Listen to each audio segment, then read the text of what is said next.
자, 반갑습니다. 오늘 여러분들께 소개할 사건이 하나 있죠. 어제 블록체인 시장을 뜨겁게 달궜던 수이 네트워크 관련 사건을 한번 다뤄보도록 하겠습니다. 그리고 그 뒤에 어떤 구조적 문제가 있었는지도 한번 살펴볼 예정이고, 앞으로 어떻게 될지에 대해서 방향성 또한 함께 소통 나눠보도록 하겠습니다. 자, 2025년 5월 22일 수이 블록체인 생태계에서 초대형 사고가 발생했죠. 자, 수이 기반의 가장 중요한 덱스 거래소였던 세투스 프로토콜이 해킹을 당했고 피해액은 무려 2억 2천만 달러, 하나로 치면 약 3천억 원에 해당합니다. 자, 여기서 놀라운 건 이 해커는 복잡한 해킹 기술을 사용한 게 아니라 엄청난 알고리즘을 뚫은 것도 아닙니다. 그저 가격 계산 로직의 허점과 토큰 검증 실패, 딱 이 두 가지를 이용했는데, 그리고 그 결과는 유동성이 모두 탈취를 당했고 수많은 토큰의 가격이 70에서 90% 정도 폭락했으며 자금을 예치한 사람들의 거래 실패와 자산 동결, 그리고 전체 생태계에 마비가 왔었습니다. 자, 이건 단순한 보안 사고가 아니라 디파이라는 구조 자체가 가진 맹점이 드러난 결정적인 순간이었다고 볼 수 있죠. 자, 오늘 영상에서는 해킹이 어떻게 일어났는지, 그리고 어떤 토큰이 사용되었고 어떤 방식으로 돈이 빠져나갔는지, 그리고 세투스와 수이 생태계는 어떤 대처를 했는지,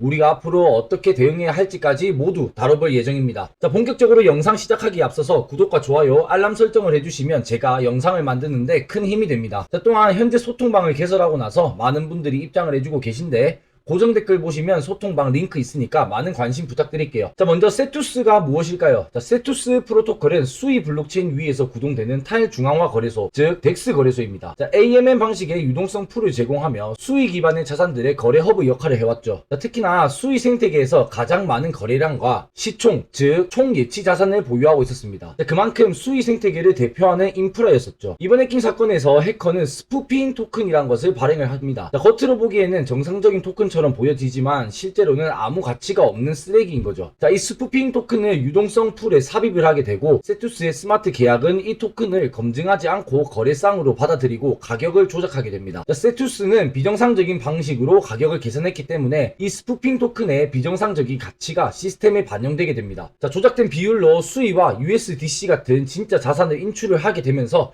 해커는 스푸핑 토큰으로 실제 자산을 대량으로 가져가게 되었습니다. 자, 자산을 오프체인으로 전송을 하고 이더리움으로 교환을 하고 약 2만 이더리움, 하나로 약 800억 원 가까이를 브릿지하여서 오프체인으로 옮겼습니다. 자, 즉 스마트 계약이 토큰을 제대로 필터링하지 않고 가격 계산 로직이 허술했던 게 핵심 원인입니다. 자, 비슷한 사례로 2023년 업비트 거래소에서도 가짜 앱토스가 입금이 되고 실제로 출금이 가능했던 사례가 있었죠. 자, 이번 세투스 해킹으로 인한 피해는 상상을 초월합니다. 총 2억 2,300만 달러, 약 3천억 원의 피해가 생겼고 단일 풀인 수이와 USDC 페어에서도 1,100만 달러가 유출이 되었습니다. 자, 세투스 토큰은 해킹 이후에 40% 이상 하락을 하였고 밈코인과 수이가 페어링 되어 있는 토큰들 대부분 70에서 90% 정도 폭락을 하였습니다. 특히나 문제는 거래 자체가 안 된다는 점이었고 덱스의 스왑 기능이 마비가 되면서 포지션이 청산되고 매수와 손절 모두 불가능해졌습니다. 투자자 입장에서는 그냥 돈이 갇혀버린 셈이었죠. 이 와중에 중앙화 거래소인 CEX 쪽은 가격이 비교적 안정적으로 유지가 되었지만 덱스 생태계에서는 완전히 붕괴 수준에 도달했습니다. 이 사건이 워낙 커지자 수이 생태계는 전반적으로 모두 비상에 걸렸고, 업비트에는 수이 메인넷을 사용하는 코인이 많이 없지만 현재 빗썸에는 수이 생태계가 많이들 상장이 되어 있습니다. 그리고 입출금이 막히면서 다양한 프로젝트들이 즉각적인 대응에 나섰죠. 자, 최근에 새롭게 상장했던 블루핀 사용자 보호를 위해서 스팟 거래 기능을 모두 중단하고 자산은 모두 안정하다고 하며 모니터링을 강화하였습니다. 그리고 나비 프로토콜과 해달이 있는데 나비 프로토콜은 대출 기능을 잠정적으로 중단을 하고 모든 시스템을 점검하며 모든 자산 보관에는 문제가 없다고 밝혔습니다. 그리고 해달 또한 마찬가지로 일부 기능 제한 가능성은 언급하였지만 모든 자산은 안전하다고 밝혔고, 여기서 주목해야 할 점은 사건 자체는 세투스에서 발생을 했지만 수이 생태계 전체가 연쇄적인 리스크 차단에 나섰다는 게 됩니다. 그럼 당사자인 세투스는 어떻게 대응을 했을까요? 자, 해킹 직후에 스마트 계약을 즉시 정지하고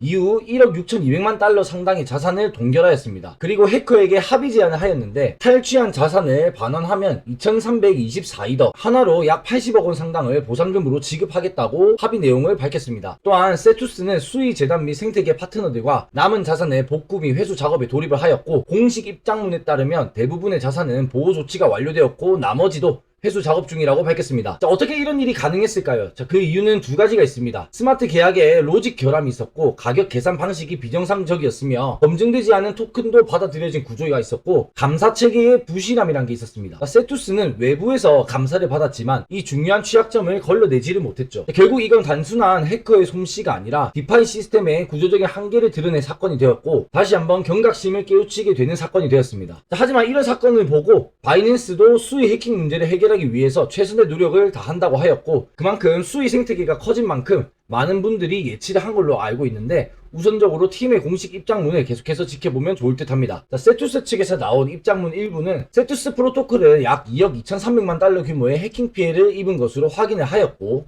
공격 발생 직후 추가 피해를 막기 위해서 스마트 계약을 즉시 동결 그리고 현재까지 1억 6,200만 달러 상당의 자산을 성공적으로 일시 중단 상태로 전환하였다고 합니다. 자, 세투스 팀은 현재 수의 재단 및 관련 생태계 파트너들과 협력하여서 남은 자산의 복구 및 피해 최소화 방안을 적극적으로 모색 중에 있으며 대부분의 자금은 이미 보호 조치가 완료되었기 때문에 나머지 자산을 회수하기 위한 다양한 방법을 전방위적으로 추진 중이라고 하며 추후 자세한 사고 보고서를 공개할 예정이라고 합니다. 이번 세투스 프로토콜의 해킹 사건은 단순한 한 번의 해킹이 아니라 디파이의 위험성과 미래에 대한 신호였습니다. 그리고 수의 생태계 자체에 엄청난 영향을 끼치고 위험성을 가져올 수 있는 사건이 되었죠. 자, 우리는 점점 더 탈중앙화된 세상으로 가고 있지만 그만큼 시스템 설계와 보안이 얼마나 중요한지를 이번 사건이 분명히 보여주었다고 생각을 하고 있습니다. 자, 세투스는 앞으로 복구에 얼마나 성공을 할 수 있을까요? 그리고 수의 생태계는 이 위기를 어떻게 극복을 할 수가 있을까요? 자, CAX 거래소 즉 업비트나 바이낸스 같은 곳에서 보아도 수위도 많은 하락이 있었지만 그래도 다시금 빠르게 회복을 해주며 가격의 안정성을 찾은 부분이 있습니다. 자, 영상이 유익하셨다면 구독과 좋아요 알람 설정 부탁드리고 댓글로 의견도 자유롭게 나눠주시면 감사하겠습니다.